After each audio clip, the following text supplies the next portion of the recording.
Long before the tales of King Arthur's Round Table or the heroic sagas of Beowulf were etched into parchment, real men and women embarked on journeys so daring, so fraught with peril and promise, that their stories blurred the line between history and myth. Picture a lone traveler setting out across uncharted lands, not for gold or glory alone, but for something far more elusive: destiny. These were the quests that would echo through the ages, whispered around campfires, embellished by bards, and eventually immortalized in the legends we know today. But what if I told you that behind every sword-clashing epic or enchanted relic, there was a kernel of truth, a real adventure, a tangible human struggle that ignited the imagination of an entire era? Think about the last time you lost yourself in a medieval legend, the thrill of a knight's duel, the mystery of a hidden grail, the triumph of an underdog against impossible odds. Those stories didn't spring from thin air. They were born from the sweat and sacrifices of real people who ventured into the unknown, facing dangers we can scarcely fathom. Some sought holy relics, believing they held divine power. Others chased rumors of lost cities or treasures beyond imagining. And a few, driven by sheer curiosity, mapped the edges of the known world, their discoveries rewriting history itself. These quests weren't just adventures, they were acts of defiance against the limits of their time, proof that courage and curiosity could reshape the world. So today, we're stepping into their footprints. We'll journey across windswept battlefields, through crumbling castles, and into the heart of forests where myth and reality intertwine. From the search for the Holy Grail to the expeditions that inspired Viking sagas, each of these 25 quests reveals a truth more fascinating than fiction. You'll meet warriors who became saints, explorers who vanished into legend, and treasures that were never found, yet still haunt our collective imagination. This isn't just a recounting of history, it's an invitation to witness the moments where reality became legend and where ordinary people achieved the extraordinary. Ready to uncover the stories behind the stories? Let's begin. The Holy Grail, just the name, conjures images of shimmering chalices, whispered secrets, and knights kneeling in reverence. But behind the legend lies a truth far more fascinating than the tales of King Arthur's court. Long before poets spun stories of Galahad's purity or Percival's quest, real men risked everything in search of sacred objects they believed could heal, bless, or even grant eternal life. Picture a crusader kneeling in a dusty Jerusalem chapel, fingers brushing a simple wooden cup rumored to have held the blood of Christ, or a monk in a candlelit scriptorium, transcribing accounts of pilgrims who swore they'd glimpsed the Grail in some distant monastery. These weren't just fantasies, they were acts of devotion, fueled by a medieval world where faith and adventure were inseparable.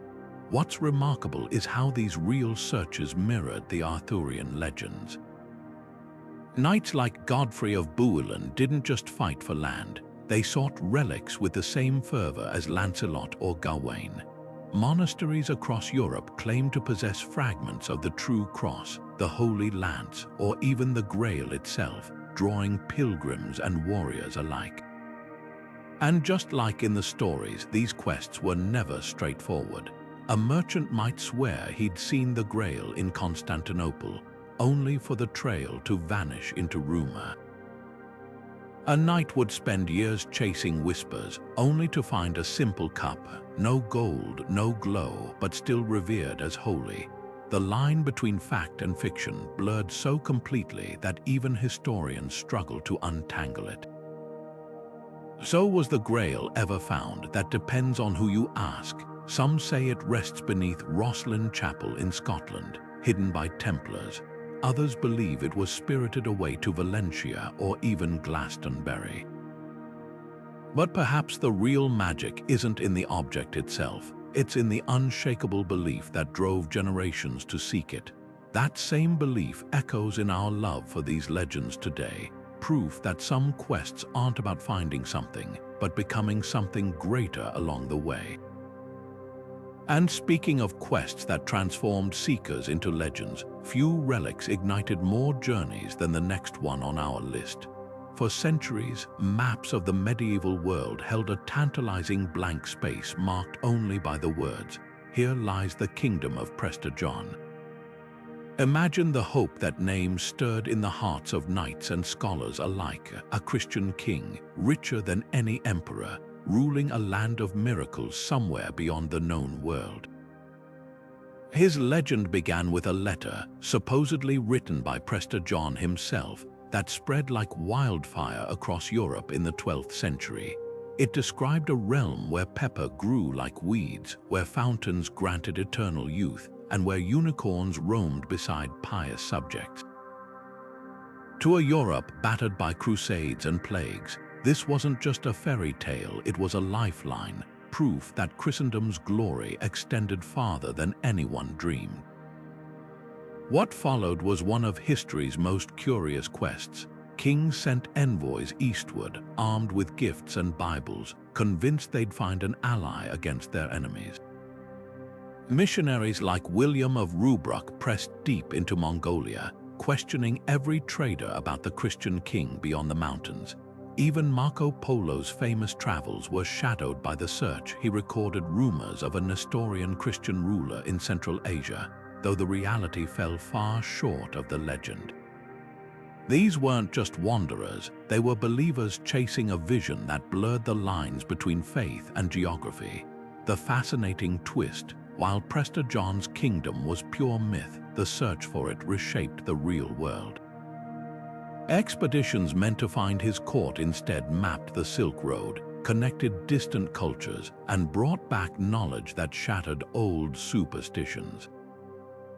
The dream of a hidden Christian utopia persisted for centuries, popping up first in Asia, then Ethiopia, then the Americas as explorers kept discovering him wherever the map still held mysteries. That's the power of a great quest. Even when the goal is illusory, the journey changes everything. Now, contrast that with the next legend, where the driving force wasn't hope but fury. While Prester John's seekers chased paradise, others took up swords for a far darker purpose: vengeance. The tales of blood feuds and sworn oaths that followed would etch themselves into history just as deeply, proving that not all quests were born from light. Some emerged from the shadows of betrayal, and none burned brighter than the story we turn to now. The name El Cid still echoes through Spain like a battle cry, but the man behind the legend, Rodrigo Diaz de Vivar, was far more complex than the flawless hero of medieval ballads. Cast out by his own king, stripped of his titles, and forced into exile, he didn't just accept his fate, he turned it into one of history's greatest comebacks. Picture a disgraced knight riding into the wilderness with a handful of loyal followers, not to surrender, but to forge his own destiny. What followed wasn't just a quest for survival.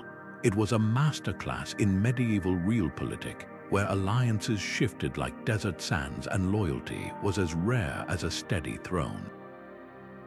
What makes El Cid's story so gripping is how it flips the script on traditional heroism. Unlike the chivalrous knights of Arthurian tales, he wasn't above fighting for Moorish rulers when it suited his goals. He reclaimed Valencia not through sheer force alone, but by playing rival factions against each other, blending diplomacy with daring raids. The epic Canto de Mio Cid paints him as a paragon of honor, but the truth is even more fascinating. A man who navigated betrayal with pragmatism, turning exile into empire. When he finally rode into Valencia as its ruler, it wasn't just a victory for a warrior, it was a triumph for anyone who'd ever been counted out. Yet the most enduring part of his legacy isn't the battles he won, it's how his life became a canvas for storytellers. Poets amplified his exploits, turning clever tactics into divine interventions and political marriages into epic romances. By the time the ink dried on his legends, the real El Cid had become something larger, a symbol of resilience, a mirror for Spain's own struggles during the Reconquista.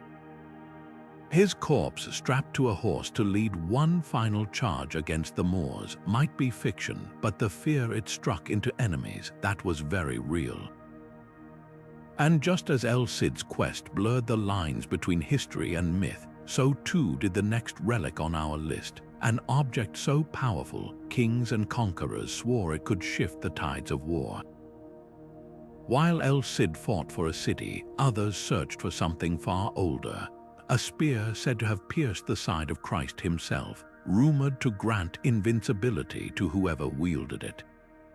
The hunt for the true cross wasn't just a search for an ancient relic, it was a collision of faith, power, and the very human desire to touch the divine. Picture this, a dusty trench in Jerusalem, where workers under the watchful eye of Empress Helena, mother of Constantine the Great, unearthed 3 wooden crosses in the year 326. According to legend, the true one revealed itself by miraculously healing a dying woman. From that moment, fragments of this sacred wood became the most coveted treasure in Christendom, sparking quests that would span continents and centuries. Kings and knights didn't just seek these splinters for blessings, they believed possession granted divine favor in battle. When the Byzantine Emperor Heraclius carried a fragment into war against the Persians in the 7th century, it wasn't just a symbol, it was a weapon of faith. Crusaders later stormed Jerusalem in 1099, convinced recovering the true cross would secure their victory. And here's where history twists into legend. The fragment they reclaimed wasn't just wood, it became a character in its own right, credited with turning tides in battles, vanishing mysteriously, and even glowing with unearthly light in chronicles. But the true cross's story is also one of irony. The very obsession to protect it led to its fragmentation. Churches and rulers across Europe clamored for their own piece, slicing the relic into smaller and smaller portions. By the Middle Ages, so many splinters existed that one skeptic joked they could rebuild an entire forest. Yet this proliferation didn't diminish its power, it multiplied the devotion. Every fragment, no matter how tiny, became a focal point for pilgrims, each believing they stood before something transcendent. The legacy of these quests lingers not just in relics but in the stories they inspired. The true cross appears in tales from the Golden Legend to medieval romances, where knights duel to protect it and thieves are struck down by heavenly wrath. It's a reminder that the line between sacred object and legend is often drawn by the hands of those who believe. Now, shift your gaze from the sun-baked holy lands to the mist-shrouded fjords of the north, where an entirely different kind of quest unfolded, one driven not by holy relics, but by the raw, restless spirit of adventure. The Vikings didn't seek fragments of wood, they chased something far more elusive, the boundaries of the known world itself. Their sagas, filled with storms, monsters, and undiscovered shores, would become the stuff of legend, but like the true cross, they began with very real men setting sail into the unknown. The Vikings didn't just raid and trade, they rewrote the map of the known world, turning the open ocean into a highway to the impossible. Picture a longship cutting through North Atlantic waves, its crew squinting at horizons where no European had sailed before. These weren't just sailors, they were storytellers in the making, their real-life voyages blurring into sagas where storms became sea monsters and unfamiliar shores morphed into realms of giants. When Leif Erikson landed in Vinland around the year 1000, he wasn't just stepping onto North American soil, he was igniting a legend that would echo through centuries of Norse poetry. What's striking is how these expeditions straddled the line between history and myth. The Vinland sagas describe encounters with indigenous peoples the Norse called Skraelings, trading furs one day and clashing over misunderstandings the next. But listen closer and you'll hear something extraordinary. These accounts, once dismissed as fantasy, were proven true when archaeologists unearthed a Norse settlement at Elance Ox Meadows in Newfoundland in the 1960s. Suddenly, the sagas weren't just campfire tales, they were travel logs documenting real currents, real coastlines, and real human drama. The Vikings didn't need to invent heroes, they became them simply by daring to sail beyond the edge of their world. Yet the most enduring legacy of these quests isn't just the land they found, it's the mindset they embodied. While medieval Europe clung to old maps, Norse explorers embraced uncertainty. A wrong turn might lead to disaster or to a new continent. That spirit of restless curiosity infused their stories, transforming ordinary voyages into epic struggles against nature's wrath. Even their failures became legends, like Eric the Red's exile to Greenland, a place he shrewdly named to attract settlers despite its icy reality. The lesson: every quest, successful or not, added another layer to the Viking mythos, proving that exploration could be its own kind of immortality. Now shift gears from frostbitten explorers to a figure who turned rebellion into legend. If the Vikings glorified the open sea, the next outlaw on our list found his fame in the shadows of Sherwood Forest, where a different kind of quest unfolded, one fueled not by discovery but by defiance. Deep in the green heart of Sherwood Forest, where sunlight barely pierced the thick canopy, the legend of Robin Hood took root not in the deeds of a single man, but in the collective fury of a people pushed too far. Forget the Hollywood archer in Lincoln Green for a moment. The real outlaws who inspired these tales were desperate men, yes, but also cunning strategists who turned the forest itself into a weapon against corrupt sheriffs and grasping nobles.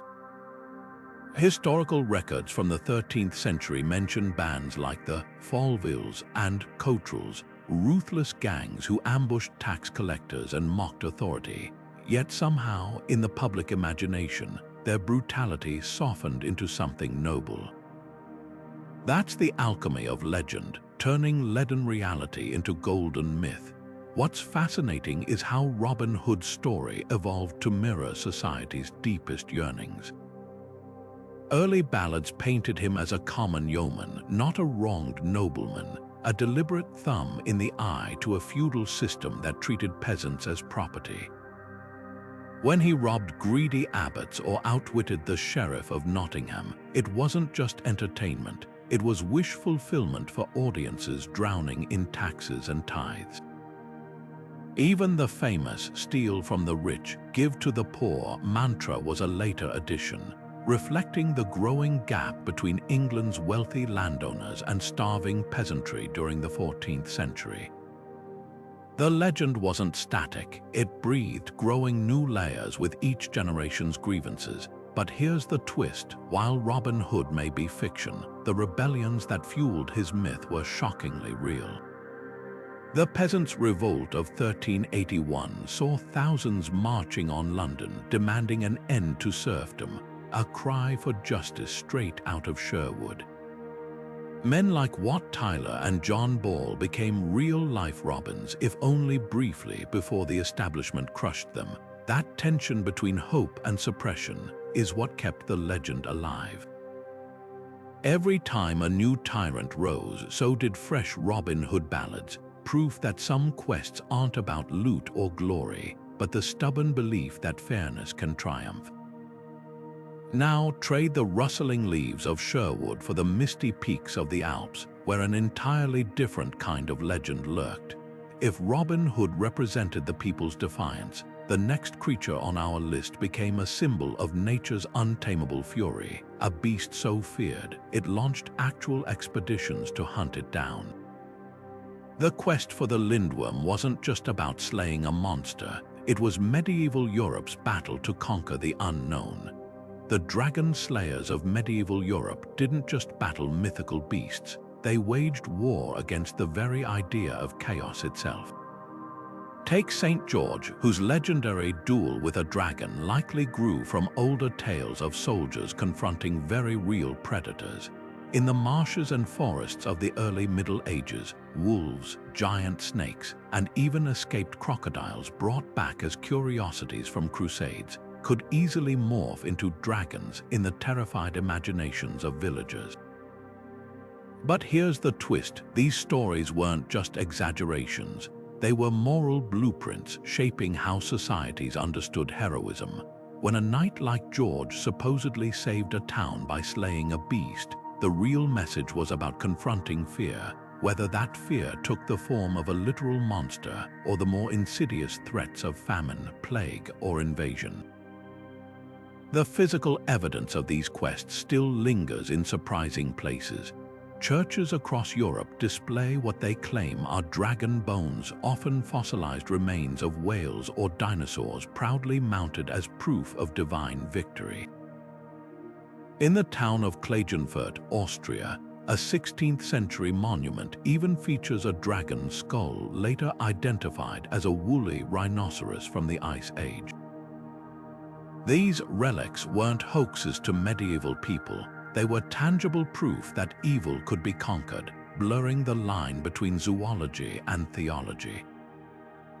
Yet the most fascinating dragon slayers weren't always knights. Saints like Martha of Bethany, said to have tamed a dragon with hymns and holy water, or the Welsh hermit Carantoc, who allegedly pacified a beast by simply asking nicely, offered an alternative path, one where faith trumped force.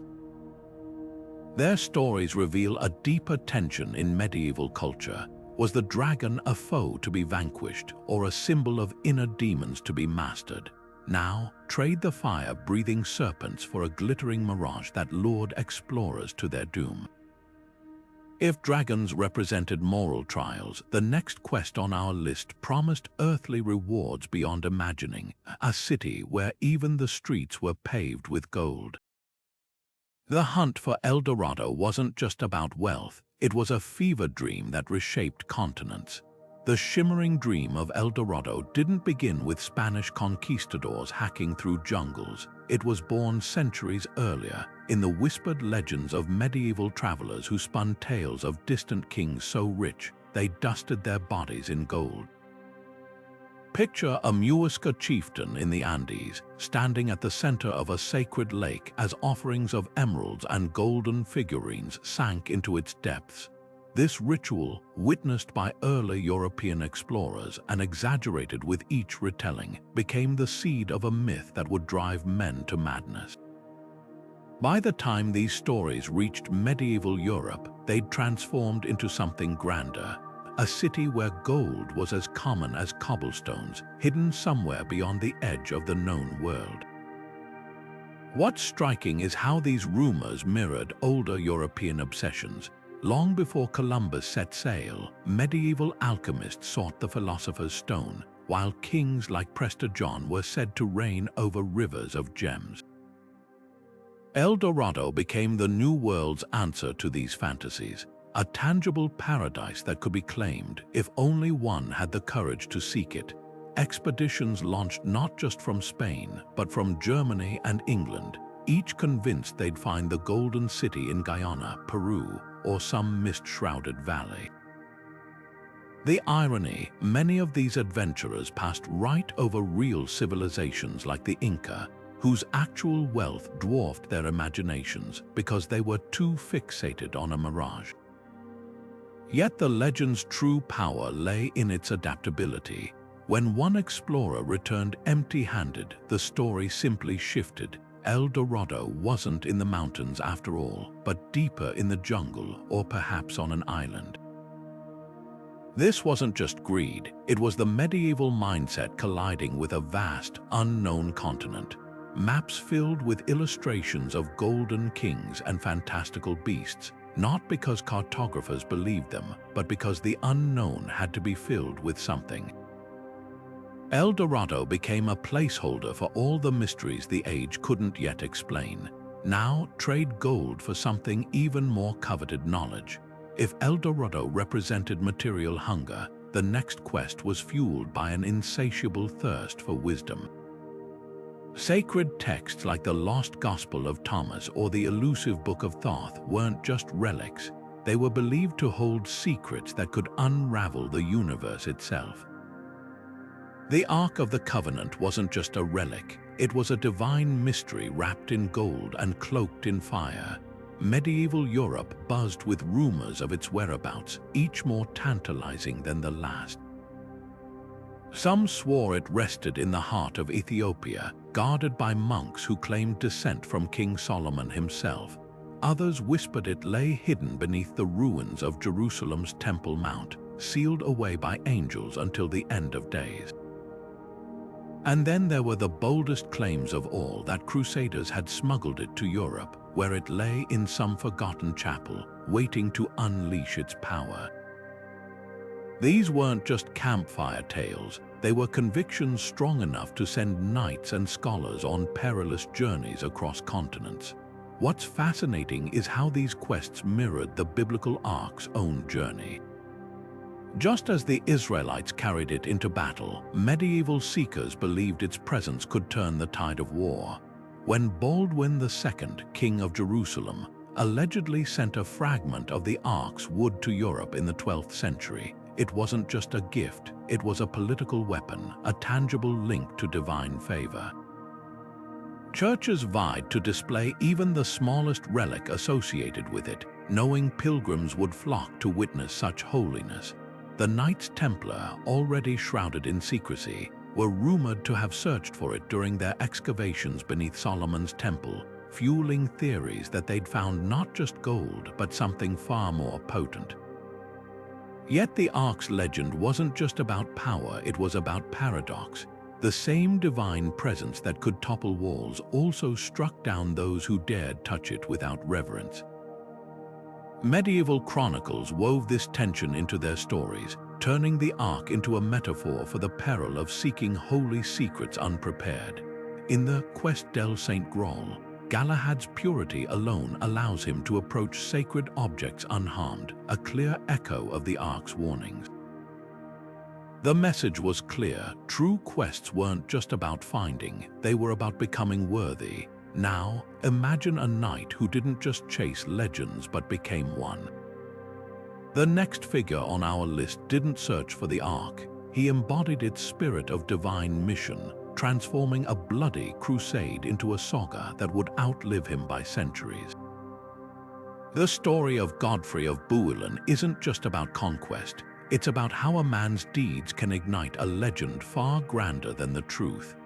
The adventures of Sir John Manville read like a medieval bestseller, a whirlwind of dog-headed men, rivers flowing with jewels, and islands where giants slept beneath volcanoes. But here's the twist: the man himself might never have existed. Scholars still debate whether Sir John was a real traveler spinning tall tales or a clever scribe stitching together rumors from merchant caravans and ancient texts.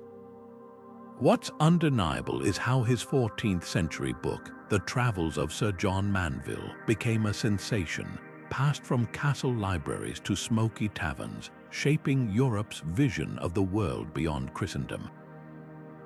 His descriptions of the Sultan's court in Cairo or the Mongol palaces of Karakorum weren't just entertainment, they were early travel guides, blending real geography with pure imagination in a way that made the unknown feel thrilling rather than terrifying. What set Manville apart wasn't just his wild stories, but his tone. While other medieval writers painted foreign lands as realms of monsters and heresy, he approached them with curiosity, even admiration. His account of the Great Khan's empire marveled at its tolerance of religions, a quiet critique of Europe's own divisions. When he described the mythical Christian kingdom of Prester John, borrowing liberally from existing legends, he did it with such vivid detail that readers swore it must be true. That's the genius of his quest. It wasn't about conquering or converting, but about wondering. His book became a passport for armchair adventurers, proving that even fabricated journeys could expand horizons. Yet the most enduring legacy of Mandeville's tales lies in their influence. Christopher Columbus carried a well-thumbed copy on his voyages, scribbling notes in the margins. Shakespeare borrowed his imagery for Othello and The Tempest. Even the distorted maps of his era, filled with one-eyed giants and lands of eternal darkness, owe something to his infectious blend of fact and fiction. In a world where few could travel, Mandeville's words became a bridge, one that stretched not just across space, but between reality and myth. Now, shift from a traveler who might have been imaginary to a woman who was all too real, yet whose life was rewritten into legend. If Mandeville's quest was for knowledge, Joan of Arc's was for destiny itself. Her story wasn't spun from rumors or scribbled in a cozy scriptorium. It was written in the blood and smoke of battlefields, where a teenage girl's faith defied kings and turned the tide of history.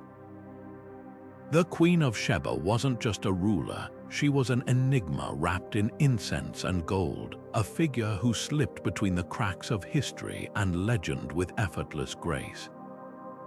Medieval scholars and explorers alike became obsessed with pinning her down, chasing whispers of her kingdom from the deserts of Arabia to the highlands of Ethiopia. Her story, threaded through biblical accounts and Arabian folklore, painted a woman of staggering wealth and intellect who crossed oceans to test King Solomon's wisdom with riddles and left as mysteriously as she arrived.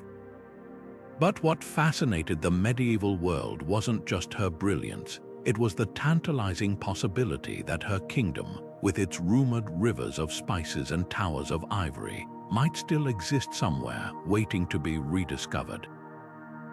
Ethiopia's claim to her legacy wasn't just a matter of pride, it was a political masterstroke.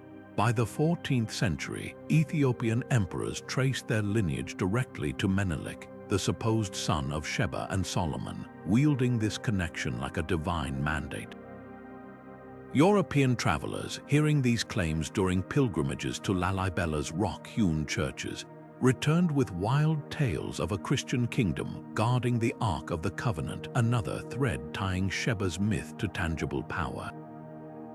Meanwhile, Arabic geographers like Al-Hamdani placed her in Yemen, describing the ruins of Marib's dam as remnants of her reign. The truth, Sheba's kingdom likely drew from both a network of wealthy trade cities spanning the Red Sea, whose real queen became a blank canvas for every culture's ideals of exotic splendor. What's revealing is how these quests mirrored medieval attitudes toward the past. Explorers didn't just want to find Sheba's throne, they wanted to touch a world they believed was grander, purer, lost to time. When a Venetian merchant swore he'd seen her tomb in the Ethiopian highlands, or when crusaders hunted for traces of Solomon's palace where she might have walked, they weren't just sightseers, they were time travelers, desperate to bridge the gap between their age and a golden era. Even the relics associated with her, like the blackened Sheba's hand displayed in Italian churches, served as physical anchors for a story that refused to be confined to parchment. Now shift from whispered legends to the thunder of hooves and clashing steel. If Sheba's quest was about reclaiming a golden past, the next crusade we'll explore was about forging a new future, one where faith, ambition, and sheer audacity collided on the shores of the Holy Land.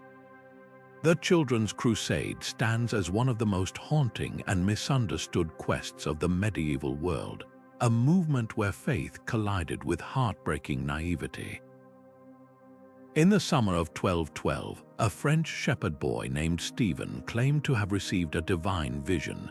Children, pure of heart, would succeed where armored knights had failed, reclaiming Jerusalem not with swords but with innocence. Word spread like wildfire. Thousands of young people, some as young as 12, left their villages clutching makeshift crosses, believing the Mediterranean itself would part before them as the Red Sea had for Moses. What followed wasn't a holy triumph, but a tragedy that would echo through centuries of folklore. Historical accounts blur with legend, but the grim reality peeks through.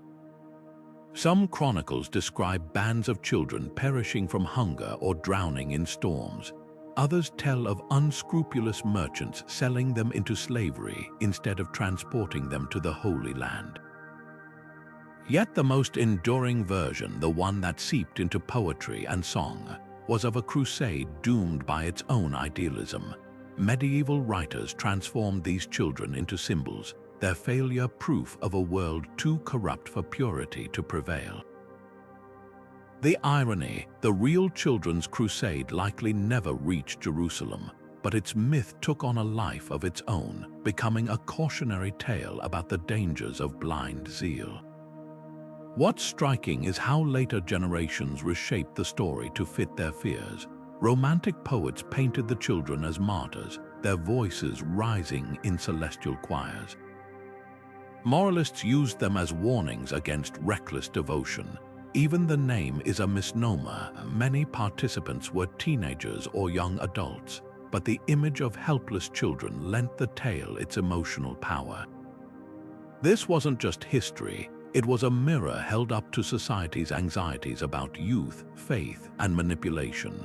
Now, shift from a quest that ended in sorrow to one fueled by an obsession with the impossible.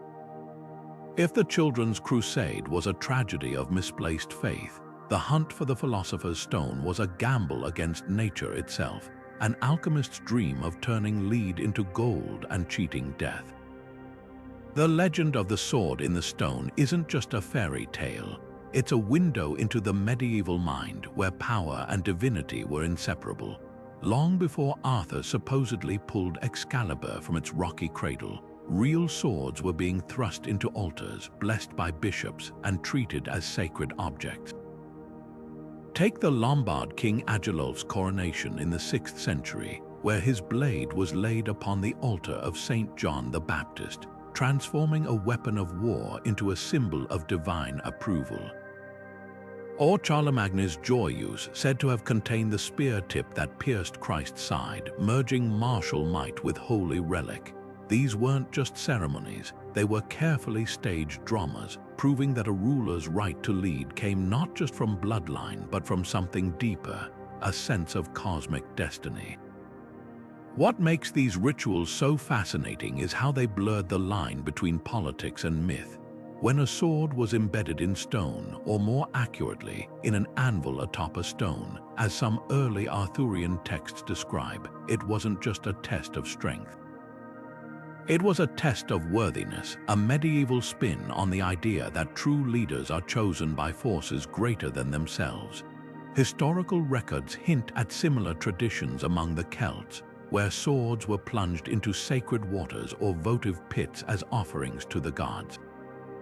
The message was clear: authority wasn't seized, it was revealed like Excalibur gleaming beneath the surface, waiting for the right hands to claim it. Yet the real magic of these stories lies in their adaptability. The sword in the stone motif appears across cultures, from the Norse sagas of Sigmund pulling Gram from the tree Barnstalker, to the Japanese legend of Kusanagi no Tsurugi found inside a serpent's tail. Each version reflects a universal longing for leaders who aren't just powerful but predestined. By the time Malory penned Le Morte d'Arthur in the 15th century, the myth had crystallized into the version we know today, a boy of humble birth proving his nobility not through battle, but through an act of quiet, undeniable fate. Now shift from blades to borders, where another kind of quest unfolded, one not for a sword, but for an entire kingdom. If Excalibur represented divine sanction, the search for the lost holy land of Lyonesse whispered of a paradise swallowed by the sea, a medieval Atlantis waiting to be reclaimed. The mist-shrouded Isle of Avalon wasn't just a backdrop for King Arthur's final rest, it was a medieval obsession, a paradise so vivid in collective imagination that monks and mapmakers insisted it must be real. Glastonbury Tor, rising abruptly from the English marshes, became the prime suspect when 12th century monks discovered Arthur and Guinevere's bones beneath their abbey. Never mind that the excavation conveniently coincided with a fire that had left the monastery in need of funds and pilgrims. The Tor's eerie isolation, surrounded by seasonal floods that made it appear an island, fit Avalon's description perfectly. Here, history and hunger for the sacred collided, a holy site rebranded as a legend's resting place, drawing seekers who longed to walk where myth and earth touched. But Avalon's allure went deeper than tourism. Medieval writers like Geoffrey of Monmouth described it as a place where time itself bent, where Arthur's wounds were tended by otherworldly healers, and where apples, its name rooted in the Welsh Afal, meaning apple, bore eternal youth. This wasn't just fantasy, it tapped into a primal longing for a land untouched by decay, a theme echoed in Celtic myths of Tyr na and Og and Christian visions of Eden. Explorers combed coastlines from Sicily to the Hebrides, convinced they'd find an island matching Avalon's description, veiled in mist, humming with magic, waiting. Even the famed St. Brendan's voyages, searching for the Isle of the Blessed, borrowed from Avalon's blueprint. The genius of Avalon's legend lies in its ambiguity. Unlike El Dorado's gold or the Grail's divinity, it offered no tangible prize, just the promise of respite, a pause in life's battles. That's why the quest endured long after Glastonbury's claim faded. Avalon became a metaphor for any unreachable sanctuary, whether a sailor's glimpsed shore in the fog or a soldier's dream of peace. Modern searches still surface, from theories linking it to Sardinia's Nuraghe ruins to speculative maps placing it in the Azores. The island may be fiction, but the human need it represents. To believe there's always a place of healing just beyond the horizon is timeless. Now, shift from mythical shores to a voyage that reshaped the world's maps. If Avalon was a dream of retreat, the next explorer's quest was the opposite, a thrust into the unknown, driven by sheer force of will. The journey of Zheng, he didn't just cross oceans, it shattered medieval Europe's assumptions about the boundaries of exploration. When Ibn Battuta left his home in Tangier in 1325, he meant to perform the Hajj, a pilgrimage to Mecca that should have lasted 16 months. Instead, it became a 30-year odyssey spanning 75,000 miles, from the bustling markets of Mali to the spice-scented ports of India. What sets his travels apart isn't just the staggering distance, but how his written account, the Rihla, became a medieval bestseller, blending keen observation with tales so extraordinary they strained belief. Take his description of the Mali Empire's gold-laden king, Mansa Musa, whose wealth was so vast it destabilized economies for years after his Hajj procession. Or his encounter with the Roc, a mythical bird so large it could carry off elephants, a story likely borrowed from sailors' tales of the now extinct elephant bird of Madagascar. Battuta didn't just visit places, he absorbed their legends, becoming a living bridge between fact and folklore. What's remarkable is how his journeys mirrored the archetypal quests of medieval romances. Like the wandering knights of Arthurian legend, he faced shipwrecks, bandits, and even a near execution by a tyrant in Delhi. Yet unlike fictional heroes, his victories were measured in survival and cultural fluency. When he served as a Qadi judge in the Maldives or negotiated safe passage through the Black Death-ravaged Silk Road, it wasn't divine intervention that saved him, it was adaptability. His accounts of the Yuan dynasty's paper currency or the women-led societies of the Tuareg weren't just exotic trivia. They shattered medieval Europe's assumptions about the world beyond its borders. Yet the true legacy of Battuta's quest lies in its contradictions. For all his first-hand details, like the taste of coconut milk or the eerie glow of the Arctic midnight sun, scholars still debate how much he actually witnessed verses compiled from other travelers' stories. That ambiguity makes him the perfect metaphor for the era, a time when the line between explorer and storyteller was as thin as the edge of a map. His Rihla wasn't just a travelogue, it was an invitation to wonder, proving that reality could be as thrilling as any legend. Now trade the open road for a treasure that promised power at a price. If Batuta's quest was fueled by curiosity, the next object of obsession came with a warning etched in blood. The hunt for the cursed jewel of Muir wasn't just about wealth. It was a cautionary tale of greed and the lengths men would go to defy fate. The glittering hoard of the Nibelungen wasn't just treasure, it was a ticking curse wrapped in gold.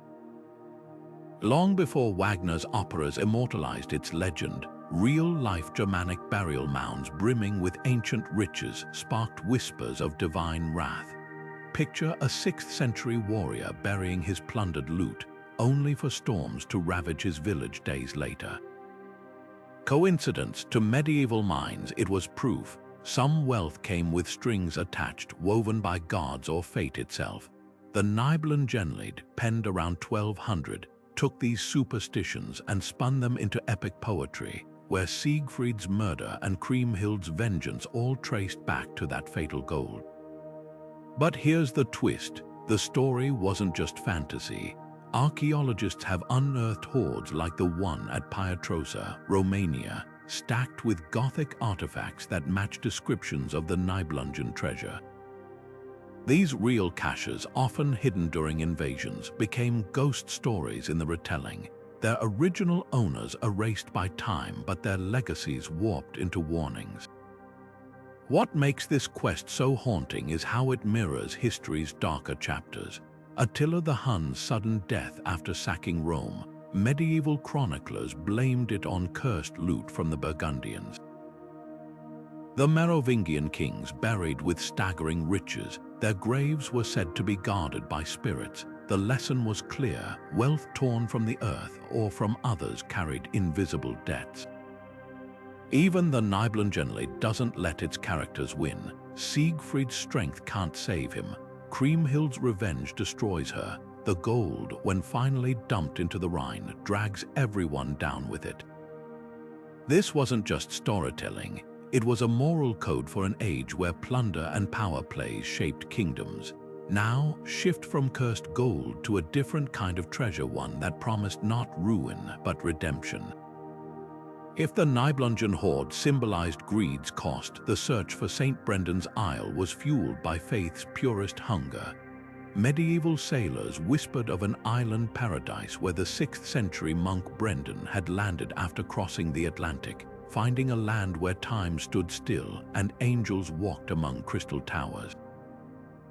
The Phantom Island of St. Brendan haunted medieval maps for centuries, drawn first as a flicker of hope west of Ireland, then shifting steadily into the uncharted Atlantic as explorers failed to find it. According to the 9th century voyage of St. Brendan, the 6th century monk and his crew sailed for 7 years in a leather-hulled boat, encountering fire-spouting mountains, likely Iceland's volcanoes, crystal pillars rising from the sea icebergs, and finally, the Isle of the Blessed, a paradise where time moved differently and angels sang in the trees. What began as an allegory of spiritual pilgrimage became, to medieval sailors, a tangible destination. Portuguese and Spanish navigators scribbled San Borondon onto charts well into the 1600s, and Christopher Columbus himself reportedly consulted Brendan's legend before his own fateful voyage. What's fascinating isn't just the persistence of the myth, but how it evolved with each era's discoveries. When Basque whalers stumbled upon the fog-shrouded coasts of Newfoundland in the 1400s, some swore they'd found Brendan's Isle at last. The island's descriptions shifted like mist, sometimes lush with grapes, echoing Viking accounts of Vinland, sometimes ringed with treacherous rocks mirroring the Azores. This wasn't mere superstition, it was a way to process the vast, terrifying blankness of the ocean. Every sailor who vanished without trace, they'd simply reached Brendan's shore and chosen to stay. Yet the real legacy of this quest lies in its duality. For monks copying the voyage in candlelit scriptoria, Brendan's journey was a metaphor for the soul's passage through life's trials. But for men like Henry Sinclair, the Scottish nobleman who may have sailed to North America a century before Columbus, it was a challenge, a dare to test whether heaven could be found on earth. The line between prayer and exploration blurred until they became one and the same. Now trade the saint's heavenly isle for a quest forged in blood and remorse. If Brendan's seekers chased divine visions, the next knight on our list sought something far more personal, a chance to erase the sins of his past. The redemption of Gilles de Rais wasn't just about saving his soul. It was a medieval reckoning with the darkest corners of human nature. The tale of Sir Gawain and the Green Knight might be spun from poetry, but the sweat on Gawain's brow as he rode through winter forests, that was real. Medieval audiences didn't just see a knight's adventure, they recognized the bone-deep ache of pilgrimage, the way a journey could strip a man bare before building him anew. Gawain's quest wasn't about defeating a foe.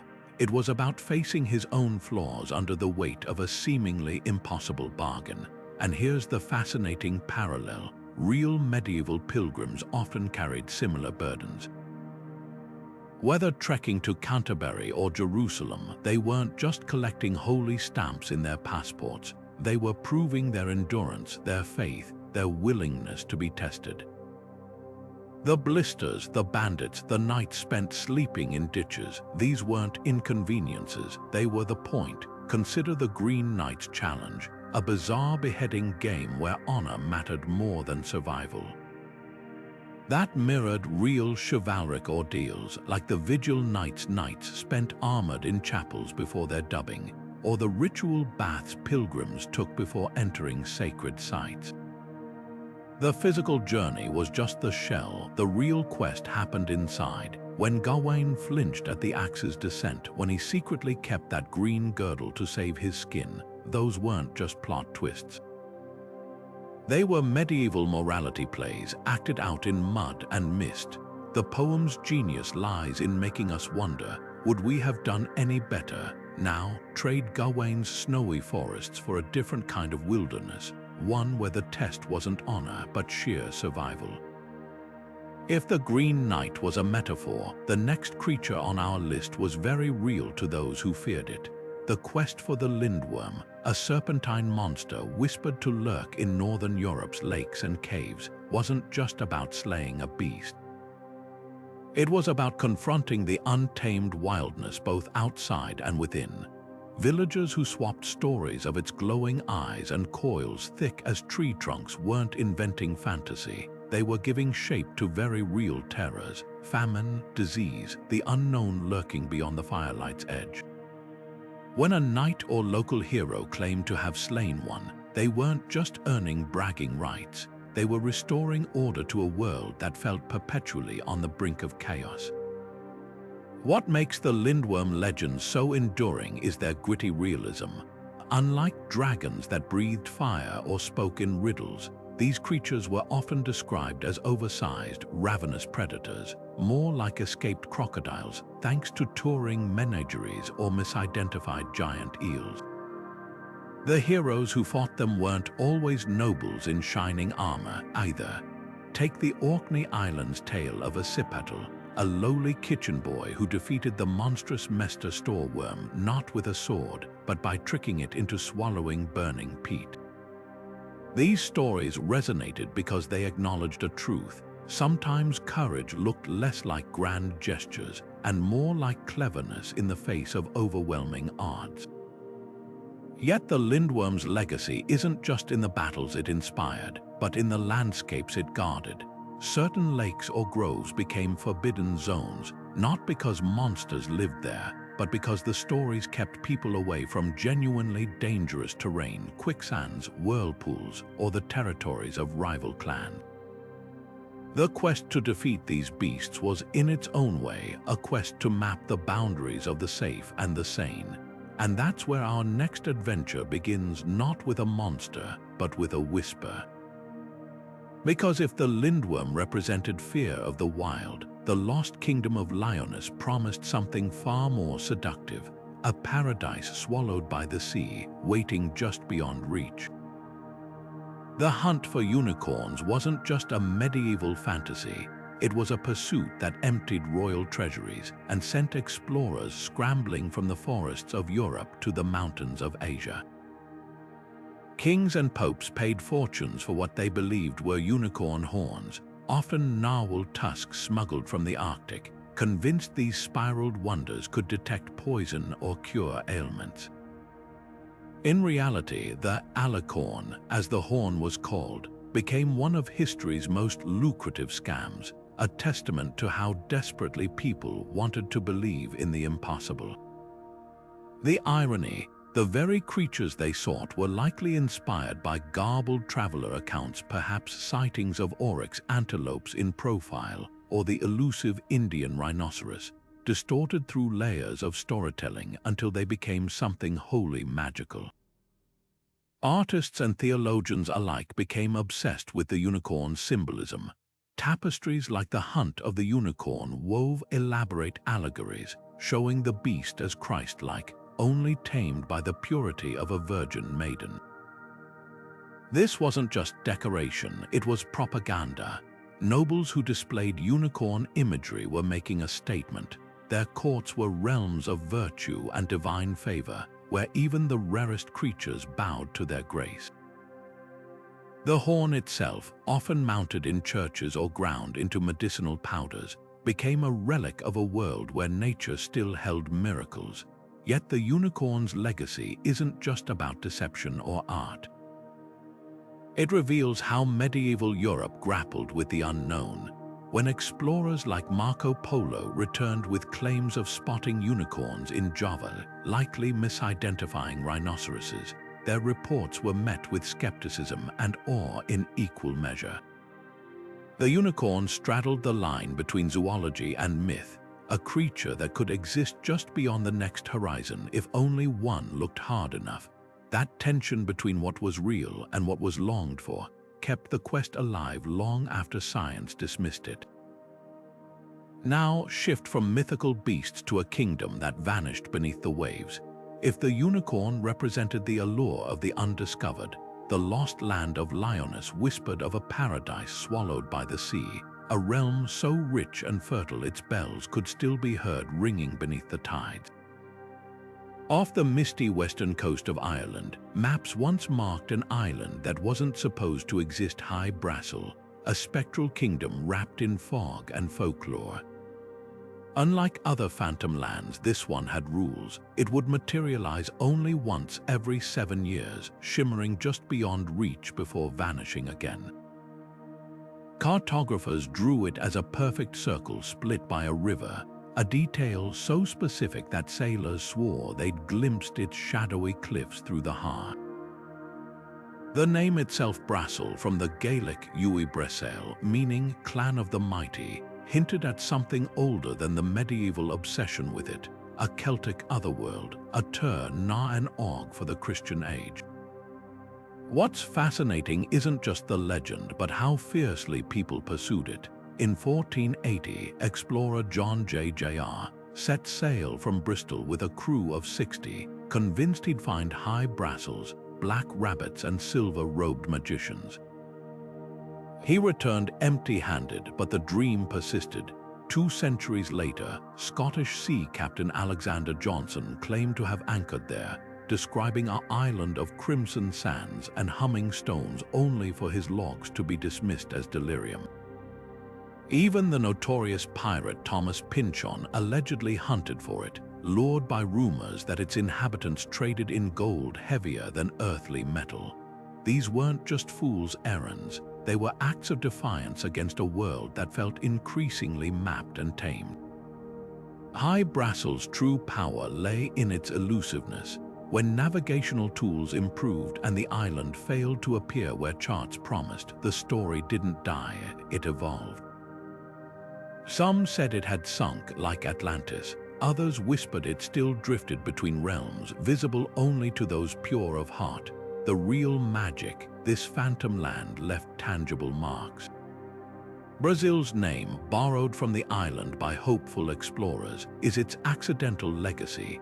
And in 1870, when a submerged reef was found near the coordinates, fishermen crossed themselves, murmuring about drowned towers. Now trade enchanted isles for a quest where the stakes weren't legend, but lives. If High Brasil represented longing, the next story was forged in fire and fury, the real-life rebellion that inspired one of history's most infamous outlaws. The hunt for justice led by Wat Tyler and the Peasants' Revolt wasn't myth. It was a blood-soaked demand for fairness, proving that sometimes the most epic quests aren't for treasure, but for the right to look your oppressor in the eye. The story of William Tell isn't just a legend, it's a rebellion carved into the soul of Switzerland, where one man's refusal to bow became a national myth. Picture this, a cold morning in the early 14th century, a quiet village square in Uri, and a tyrant's hat perched on a pole, demanding every passerby kneel. Enter Tell, a hunter with nerves of steel, who walked past it without a second glance. His punishment, a cruel game: shoot an apple off his own son's head or face execution. The moment his arrow split the fruit clean in half, it wasn't just a feat of skill, it was the spark that lit a fire of defiance across the Alps. What makes Tell's tale so enduring isn't just the drama of the shot, it's the aftermath. When the tyrannical bailiff Gessler pressed him about why he'd hidden a second arrow, Tell's chilling reply echoed through history: "Had I struck my child, the next was meant for you." That wasn't just a threat, it was a manifesto. The rebellion that followed, culminating in Gessler's death and the liberation of the Swiss cantons, blurred the line between fact and folklore so completely that historians still debate Tell's existence. But here's the truth that matters. By the 16th century, his story had become a rallying cry.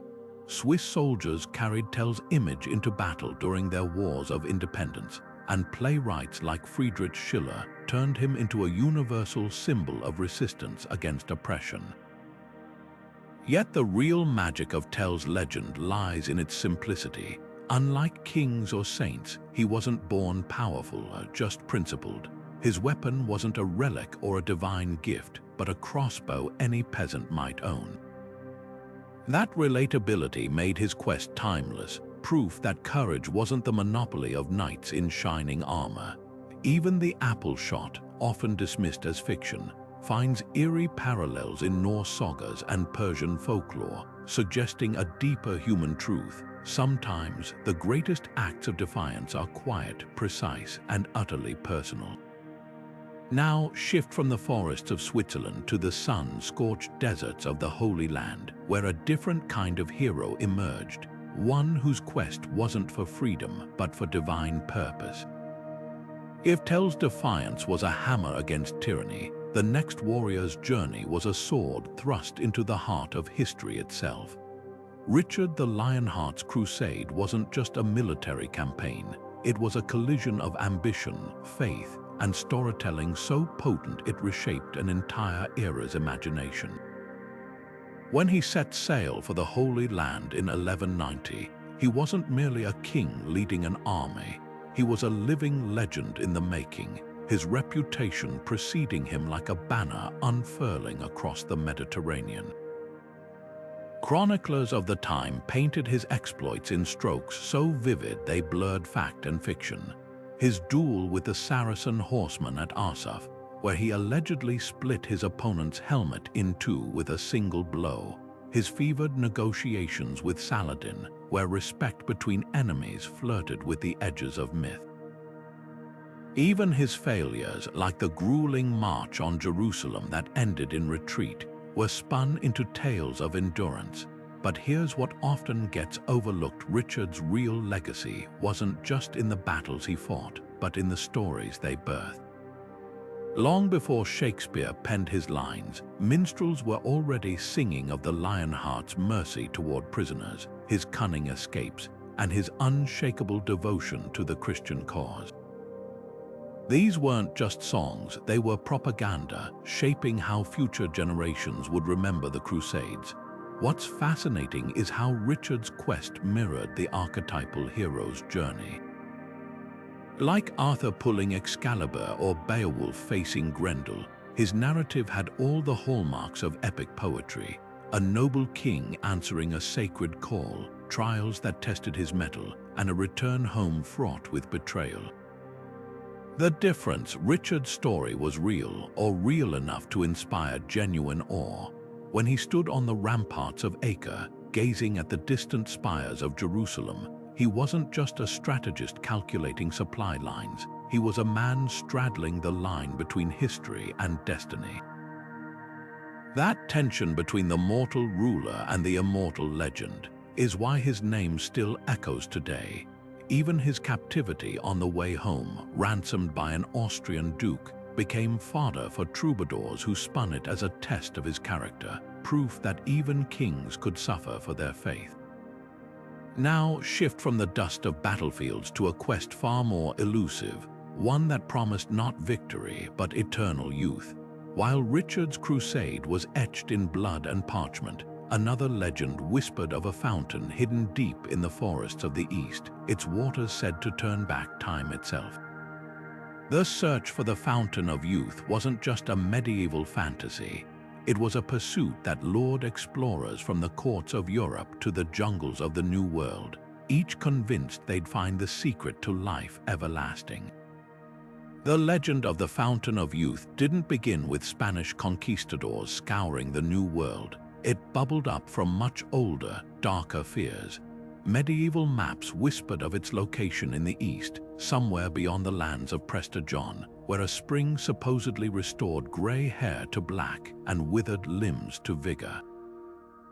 Alexander the Great's ancient quest for the water of life morphed into Christian lore, with crusaders swapping stories of mystical rivers in Ethiopia or hidden oases in the Sahara. What's chilling isn't just the desperation behind these searches, but who funded them. Aging monarchs like Henry VI of England poured gold into expeditions, hoping to secure not just longer reigns, but escapes from the rot and frailty that humbled even kings. One of the most haunting accounts comes from the travelogues of John Manville, who described a valley in the Caucasus where tribesmen lived for centuries, their longevity credited to a golden cup dipped into a secret spring.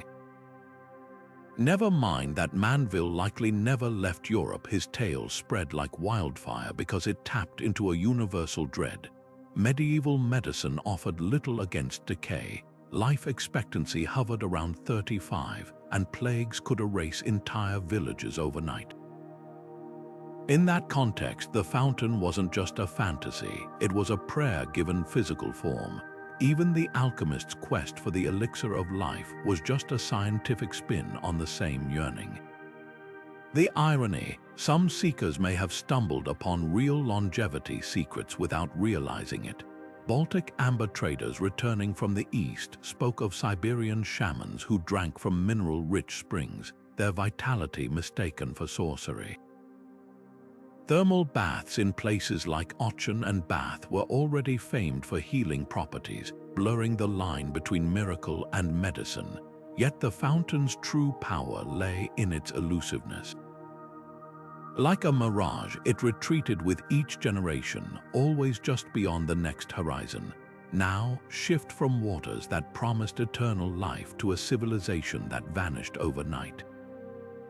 If the Fountain of Youth reflected fear of time's passage, the lost kingdom of Cantre Gwaelod embodied a different terror, the sea's hunger to reclaim all things. Welsh bards sang of this drowned realm off Cardigan Bay, where bells still tolled beneath the waves, a warning of nature's indifference to human ambition. The medieval hunt for Atlantis wasn't just about finding a sunken city. It was a moral compass disguised as a map. Long after Plato's original account faded into antiquity, monks and scholars clung to the idea that the lost island had to be out there somewhere, a cautionary tale carved into the earth itself. Maps from the 12th century placed Atlantis in the most improbable corners of the world, off the coast of Ireland, beneath the sands of the Sahara, even nestled among the icy fjords of Scandinavia. Each location whispered the same lesson, that no civilization, no matter how advanced, was safe from divine judgment. When the Black Death ravaged Europe, preachers pointed to Atlantis as proof that hubris invited catastrophe, weaving its fate into sermons about the fragility of human ambition. What's fascinating is how these seekers reshaped Plato's allegory into something distinctly medieval. The original Atlantis, with its Bronze Age splendor, morphed into a mirror of feudal Europe, a land of towering cathedrals and proud knights, brought low by its own greed.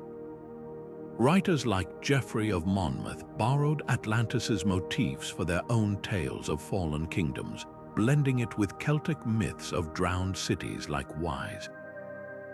Even the architecture of the era seemed to echo the legend. Gothic cathedrals, with their soaring spires and stained glass, were designed to evoke a heavenly Jerusalem, but also carried an unspoken warning: build too high and you might share Atlantis's fate.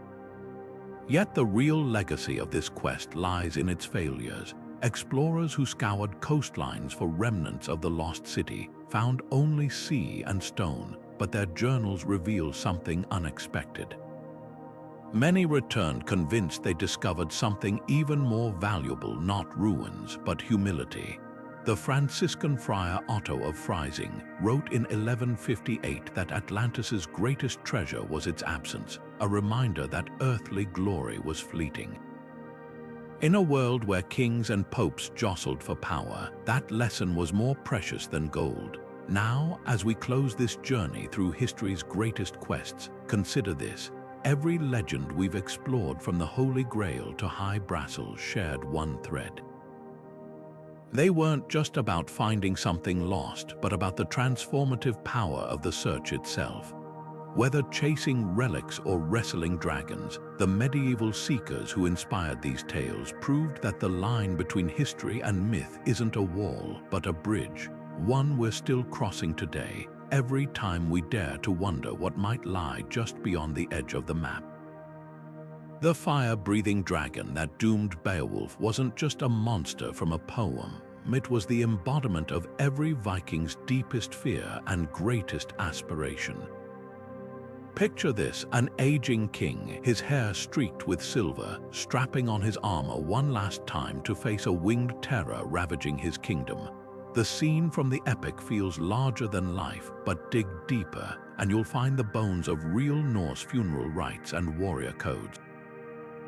When Beowulf falls in that fiery battle, his followers build a funeral pyre so massive it's said to be visible from the sea, a detail ripped straight from Viking chieftain burials, where flames consumed not just the body, but treasures, weapons, even ships, sending heroes to Valhalla in a blaze of glory.